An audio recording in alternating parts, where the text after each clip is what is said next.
बेदारी और बिशारत के तीसरे हफ्ते में आपको खुशामदीद। दुआ है कि इस मुतालिया के सबब से आप जोश से भर जाएं और लोगों तक रसाई करें।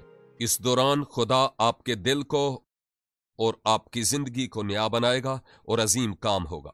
बेदारी और बिशारत के ताल्लुक से तीसरे हफ्ते के पहले दिन के मुतालिया में हम दुआ को बिशारती काम के लिए यूं देखेंगे जैसे वो ईंधन के लिए तेल है। तेल आग को मजीद तेजी से भड़काता है।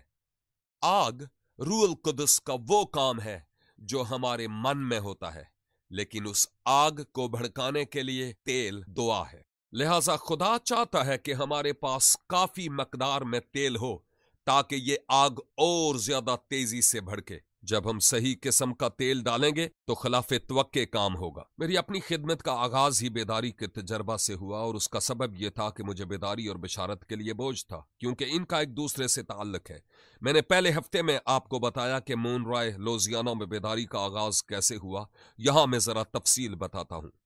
मोनराय लुजियाना में एक पासबान बनाम एल मोरिस था और उसको नौजवान लोगों के लिए खास बोझ था। नौजवान उसकी कलीसिया में आते तो उसने कहा, सैमी, मैं समझता हूं कि खुदा हमारी कलीसिया के नौजवानों में कुछ करना चाहता है। मैंने कहा, पास्टर मोरिस, आए हम दुआ करें और मैं आपके साथ हूं। उसने कहा, मैं पहले ही दुआ कर रहा हूं, लिहाजा मैं समझता हूं कि खुदा कुछ करना चाहता है। उसने मुझे भी इस मीटिंग में आने की दावत दी, लेकिन सच तो यह था कि मुझे कोई दिलचस्पी नहीं थी, क्योंकि थोड़े से नौजवान थे और वो भी दिलचस्पी नहीं लेते थे। तो मैंने कहा कि पास्टर मोरिस, नौजवानों को इसमें कोई दिलचस्पी नहीं। उसने कहा, मैं दुआ करता रहा। उसकी पलकें झपकती और चेहरे पर मुस्कुराहट थी और कहा, सैमी, खुदा कुछ करने को है। पहली रात को हमने वहां पर गीत गाए, कलाम सुनाया और वहां तकरीबन 25 लोग मौजूद थे और कुछ ना हुआ। मैंने पास्टर मोरिस की तरफ देखते हुए कहा, मैंने आपको कहा था ना, और चेहरे पर मुस्कुराहट थी और मैं जानता था कि वो क्या सोच रहा है कि मैं दुआ कर रहा। अगली शाम फिर हम गए, कलाम सुनाया, लेकिन कुछ न हुआ। इबादत के इख्तिताम पर एक शख्स सामने आकर कहने लगा, पास्टर, मैं चाहता हूं कि खुदा के साथ अपना ताल्लुक कायम करूं। मैं भी नौजवानों का रहनुमा हूं, लेकिन उनके नजदीक मेरी गवाही अच्छी नहीं। वो टूटा हुआ और शिकस्ता हाल था। उसने कलीसिया से मुआफी मांगी और उसी लम्हे खुदा ने अपना काम शुरू कर दिया। और जुमा की रात चर्च में लोगों के लिए जगह न थी और हफ्ता और इतवार को भी चर्च में दाखिल होने के लिए काफी ब्लाक पार करने पड़े। खुदा इस कदर काम कर रहा था कि पास्टर मोरिस मेरे पास आए और कहा, भाई सैमी, चर्च में इतनी जगह नहीं, लिहाजा हमें यूनिवर्सिटी कैंपस में प्रोग्राम करना होगा। हम यूनिवर्सिटी कैंपस गए, लेकिन वहां भी काफी जगह ना थी।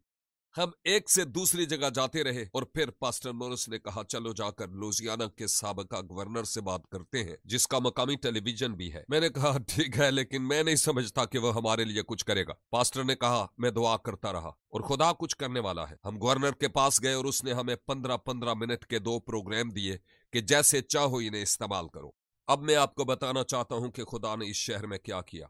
जिस प्रोग्राम का आगाज 25 लोगों से हुआ, आखिरी शब इसका इख्तिताम सिविक सेंटर में हुआ, जहां हजारों की तादाद में नौजवान आ रहे थे। सर्द मेहर लोग, जिनमें सारे इलाका में मनशियात का कारोबार करने वाले लोग, मसीह के पास आए। एक नौजवान खातून जो नशा पर ही जिंदगी गुजारती थी, यीशु मसीह ने उसकी जिंदगी को तब्दील किया और उसे आजाद किया और ताहयात वो मसीह के पीछे चलती रही और वो आजाद हो गई थी। जब खुदा ने काम करना शुरू कर दिया तो नौजवानों में नस्ली तसादम था, स्याह और सफेद रंग का इम्तियाज था और अचानक उन सब में सुलह हो गई। खुदा ने अजीब तौर पर काम किया कि हजारों की तादाद में नौजवानों की जिंदगियां बदल गई। क्यों? क्योंकि दुआ एक ऐसा तेल है जो लोगों के दिलों पर डाला जाता है और इसके नतीजे में इनकलाब अजीम आता है। जब आप दुआ करते हैं तो पाक रूह आपको लेता है और ऐसी आग जलाता है जो सारे इलाके में फैल जाती है, जिसके नतीजा में खुदा का जलाल जाहिर होता है। जब खुदा हमारी जिंदगी में जलाल पाए तो यही बेदारी है। बेदारी यह है कि सारे इलाके में खुदा का जलाल जाहिर हो। बेदारी हमारी अपनी जिंदगियों में खुदा का जलाल जाहिर होना है और बेदारी के वसीला से खुदा का जलाल जाहिर होता है।